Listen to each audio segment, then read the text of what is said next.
Ya, assalamualaikum warahmatullahi wabarakatuh. Selamat malam. Em, di sini saya Muhammad Iqbal Bari akan menjelaskan tentang Project Resource Management, yaitu Acquire Resource dalam bagian tools dan teknik bersama dengan teman saya yaitu Raka Abadi Susilo.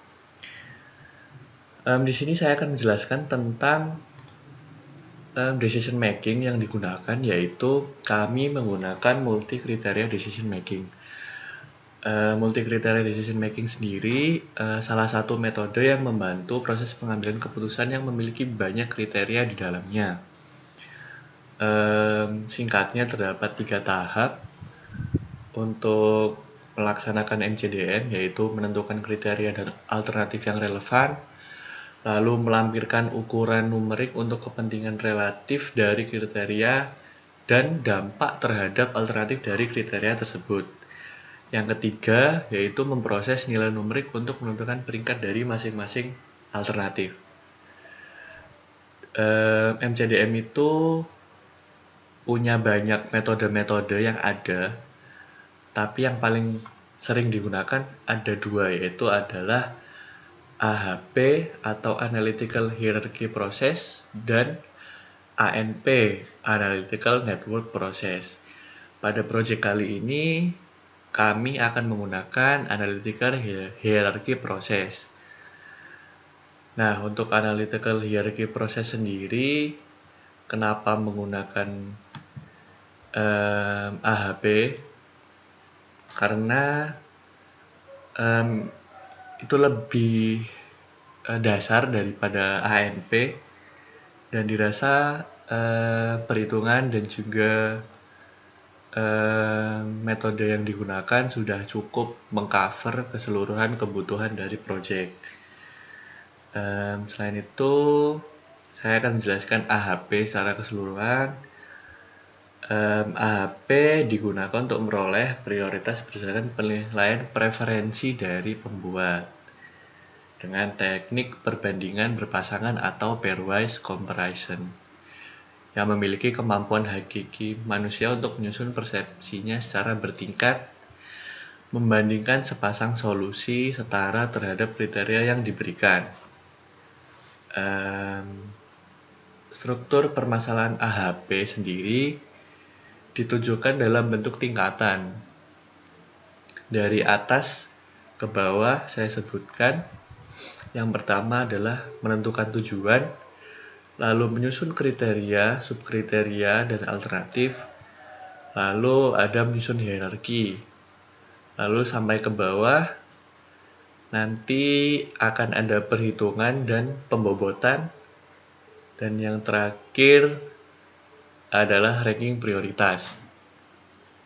Sekian untuk MCDM dalam tools dan teknik. Sekian dari saya, dilanjutkan oleh teman saya Raka. Ya, saya Raka Abadi Susilo dari P0521184000102 ingin menjelaskan tentang tools and techniques dalam resource management. Yang pertama ada negotiation, yaitu ciptakan nilai dalam negosiasi, membantu kedua belah pihak mendapatkan apa yang mereka inginkan. Negosiasi yang melibatkan banyak masalah dikenal sebagai negosiasi integratif atau negosiasi penciptaan nilai karena memungkinkan para pihak untuk mengintegrasikan beberapa sumber nilai melalui pengorbanan dan strategi pembuatan kesepakatan kreatif lainnya. Bahkan dalam negosiasi atas mobil bekas, misalnya, Anda mungkin dapat melihat melampaui harga untuk mengidentifikasi masalah lain untuk ditambahkan ke diskusi. Ini kayak nego gitu. Nah, lalu jika Anda memiliki bisnis public relation, Anda mungkin menegosiasikan harga yang lebih rendah sebagai imbalan untuk memberi nasihat kepada dealer, dan kemungkinan trade-off yang menguntungkan bagi kedua belah pihak. Nah, bagaimana Anda dapat melakukan sebagian besar negosiasi integratif dan menciptakan nilai sebanyak mungkin? Nah, yang pertama itu ada, sebelum Anda duduk di meja perundingan, bayangkan berbagai pilihan dan paket, termasuk beberapa yang mungkin tampak tidak masuk akal. Nah, yang kedua yaitu ketika pembicaraan dimulai, ingatlah bahwa turun ke bisnis terlalu cepat dapat menghalangi pembangunan kepercayaan. Nah, yang ketiga yaitu tekankan kepada rekan Anda pentingnya memisahkan menemukan dari memutuskan, seperti yang disarankan Fisher, Urey, dan Patton dalam Getting to Yes. Jangan khawatir tentang menambah kompleksitas, membawa masalah baru. Opsi dan pihak ke negosiasi kemungkinan akan menciptakan nilai. Lalu hindari tenggak waktu buatan, meskipun akan sangat membantu untuk memutuskan kapan waktunya untuk berkonsentrasi pada paket yang Anda identifikasi. Nah, lalu yang selanjutnya itu ada pre-assignment. Nah, lalu strategi apa saja yang ada pada pre-assignment? Nah, yang pertama itu negosiasi. Nah, pertama tentukan siapa yang menetapkan sumber daya. Apakah ini manajer fungsional? Apakah organisasi Anda memiliki manajer sumber daya? Akankah vendor atau pemasok menyediakan sumber daya? Kedua, kita bertemu untuk membahas tujuan proyek Anda dan pengetahuan serta keterampilan yang akan dibutuhkan untuk sukses. Ketiga, rekomendasikan sumber daya untuk tim. Nah, ini tadi negosiasi ya. Influence. Lalu influence. Apa yang kita lakukan jika kita bekerja untuk organisasi di mana kita tidak memiliki akses ke individu yang membuat penugasan? Seorang memiliki akses ke orang-orang ini. Apakah sponsor Anda memiliki akses? Apakah manajer Anda memiliki koneksi yang tepat? Jika demikian, pengaruh orang-orang yang Anda kenal dan membuat kasus Anda. Mintalah koneksi Anda untuk mempengaruhi pembuatan keputusan. Terus yang ketiga yaitu ada dapatkan sumber daya dari luar. Yaitu ketika organisasi Anda kekurangan staf untuk menyelesaikan kegiatan proyek yang diperlukan.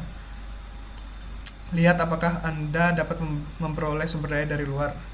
Berikut adalah salah satu mengapa manajer proyek perlu terlibat dalam proyek lebih awal. Anda dapat membuat kasus Anda dan membangun biaya sumber daya dalam anggaran Anda. Wawancara calon kandidat dengan cermat. Lalu yang berapa nih? Yang keempat ada kembangkan tim Anda. Pada akhirnya Anda akan ditugaskan tim. Tebak apa? Tim tidak akan sempurna. Keterampilan dan kompetisi Anda apa yang kurang? Apakah anggota tim termotivasi?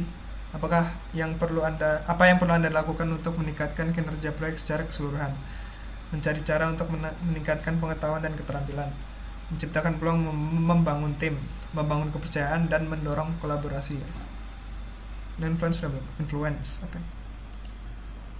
Influence apa yang kita lakukan jika bekerja? Ini influence nih lebih ke penyebaran power. Kalau negosiasi ya kayak tadi negosiasi. Lalu sumber daya dari luar ini outsourcing gitu. Lalu kembangkan tim Anda itu ya itu develop your team gitu.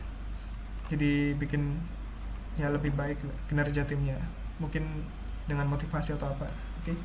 Sekian dan terima kasih.